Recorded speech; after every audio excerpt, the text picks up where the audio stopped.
So, two great games just dropped on Kickstarter. Power Rangers, Rangers United, and Six Siege, the board game. Let's break them down.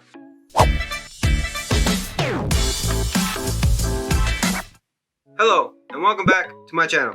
My name is Clayton, and I'm a geeky dad who likes geeky things. On this channel, we cover a bunch of geeky topics. And in this video, we're going to be covering two board games that have dropped on Kickstarter. Power Rangers, Hero of the Grid, Rangers United expansion, and Six Siege, the board game, based on the Tom Clancy video games, Rainbow Six Siege. So, why am I breaking down these two games? To start off, these games on Kickstarter only have a few days left, and for whatever reason, the publishers decided to run a short campaign on Kickstarter.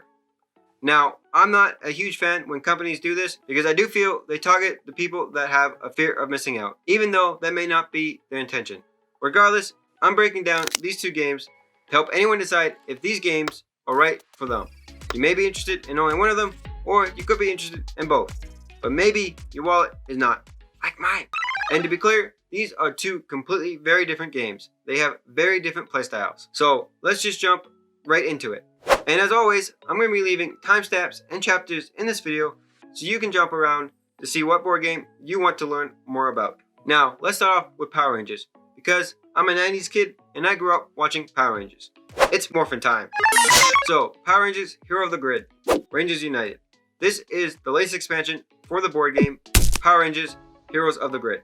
If you haven't heard about that game, let me just give you a brief overview about the game. Power Rangers, Hero of the Grid is a lightweight, easy to learn cooperative board game, where players are playing as Power Rangers and defeating monsters. The players must make decisions together in order to figure out the best way to deal with the monsters. In this game, each Power Ranger has their own unique deck of cards, and those cards are the health for that player. So players are going to be losing and gaining cards throughout the game. They're going to be rolling dice, defeating monsters, gaining energy tokens, and eventually getting to and defeating the boss in order to win the game. This game plays 2 to 5 players and roughly in 45 to 60 minutes. Now, in this Kickstarter, they're offering 4 new expansions for the game. So let's take a look. So if this Kickstarter campaign looks interesting to you and you do not have the base game, don't worry. I recommend you check online or with your local board game store, as I am sure you might be able to find a copy. But if not, in this campaign, they are offering a starter bundle in case you missed out on previous Kickstarters. Okay, breaking down what you get with each expansion. So starting off with Rangers United. You are going to be getting 7 new Power Ranger figures with all new abilities, a new boss, 3 new monsters, a new nemesis, and some foot shoulder figurines. You're also going to be getting more combat cards, more development cards, and 3 new location boards. Those location boards in the game are going to be where you are fighting the monsters. You can mix and match these boards with previous expansions to the game. In order to get this expansion, all you have to do is combine it with another pledge that gets you another expansion and just add $25. Dino Thunder and Allies Pack 2. Now, they pretty much come with the exact same components, but it just depends on what type of Power Rangers that you are more of a fan of. Are you more interested in the Dino Thunder style Power Rangers, or would you like more of a mix match, different style Power Rangers? With the Ally Pack, it actually comes with 2 green Power Rangers. So I'm more interested in that pack because I'm actually a huge Green Ranger fan. Let me know in the comments down below what Power Ranger is your favorite.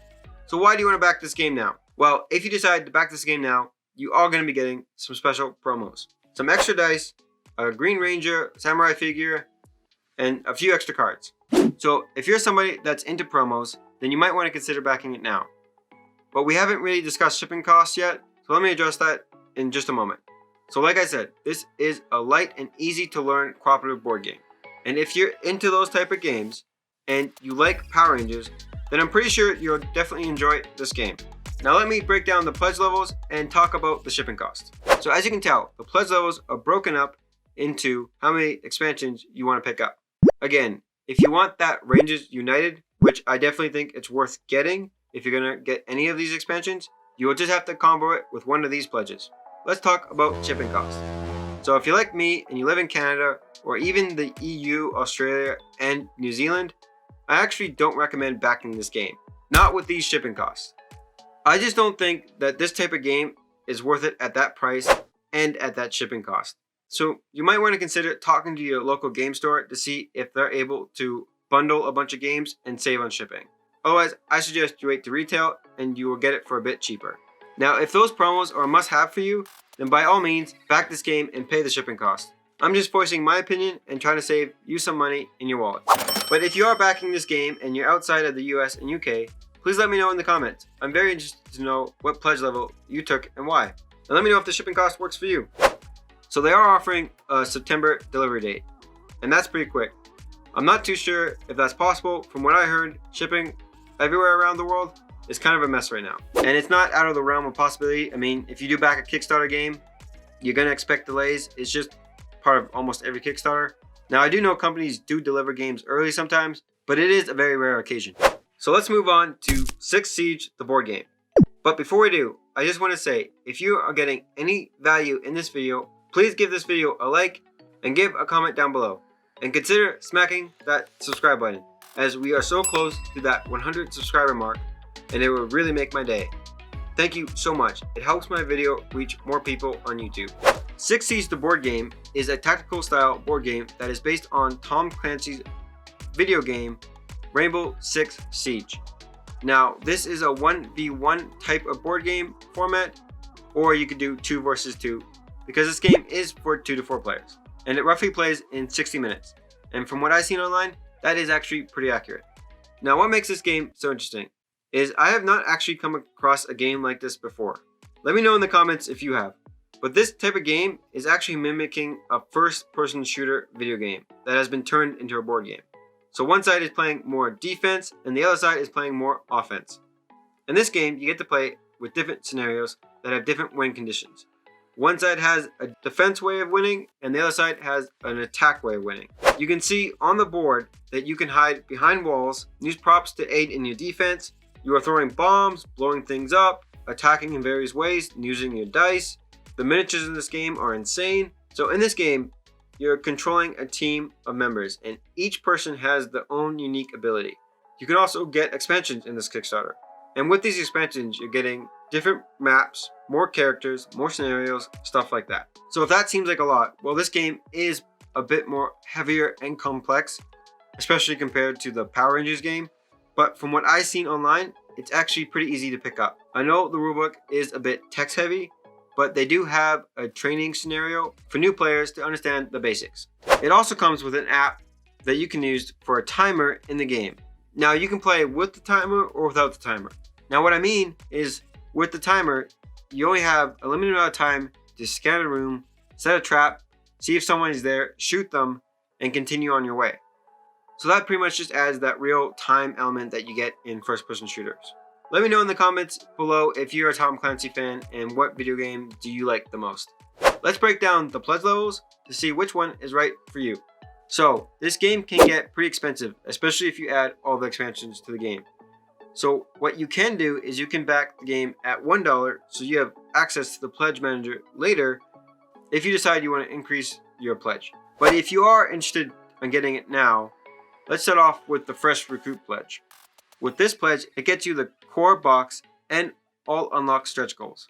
You also get 1 rainbow skin for the video game. Moving on, there is the Trooper pledge level. Now this includes all the expansions and the core box and 6 skins for the video game. That is valued at the 199 US. Canadian, that's roughly 246. Not a bad value until we get to shipping. I'll talk more about that in a moment. Now, the 269, the Smooth Operator, will get you the core box, all the expansions, 2 extra map packs, 7 rainbow skins, a dice tray, more additional dice, inline sight laser. So that pledge level is for sure worth looking into in case you don't want to add all those extra add-ons to your pledge. You can just get it all with the Smooth Operator pledge. Now, I'm not going to be breaking down each expansion for the game. You're just going to be getting more of the different scenarios, more characters, more props, stuff like that. I do, however, think if this game works for your game group and you're going to be bringing it to the table often, I do recommend picking up those expansions because it's going to give you a lot more replayability with this game. So in the core box, you get those 20 characters, a double-sided board, so you have a different map on the other side, some stud markers, some location markers, So the location markers work like tagging somebody in the video game. So if they go behind a wall, you're still able to see them and where they could be hiding. You get your line of sight rulers, your tactical inventory boards. So this is where you're going to be holding your items that you can place in the game. Your attack dice. Reminder that there is some luck in dice rolling in this game, just to let you know. You got some hostages, some bomb tokens, tons of cardboard cutouts, overlook tokens that will help with your defense and attack. So as you can tell, there's a lot of components in this game. And I'll be leaving links below to other YouTubers that have done gameplays, so you can see how these components work in the game. And for this Kickstarter, it is priced at that $69 US price range, 86ish for Canadians. As you can see, they are marking it at an $81 value. I'm not sure if that's going to be the retail value in stores. That can always change with more unlocked stretch goals. But I'm sure with that 69 price range and backing it now, I do think it's a good price for sure. But that just kind of brings me more to my shipping cost issue. For me, it doesn't make a lot of sense since I live in Canada to back the game now, since shipping is way too high. I do think it is a great game, however. And for anyone that can afford the shipping, I think it's worth getting this game. If this style of game is what you're into. Because this is a really unique game, and I'm for sure interested in it. So if you're in the US and other countries, let me know how you feel about the shipping cost. Is it worth it? My heart wants this game, but my wallet says no. There's always going to be more games in the future. So don't panic, you can miss out on this one. Question of the day. Are you guys Marvel fans? Are you guys watching the new Loki series? Let me know in the comment section. I actually broke down the first 2 episodes of Loki, so if you are enjoying the series, make sure you check those out. I'll leave them linked in the description box below or right here. And with that, my friends, I hope you decide if either one of these games is right for you. And if you like this video, please give this video a like and comment below. And I'll catch you guys in the next one. Take care.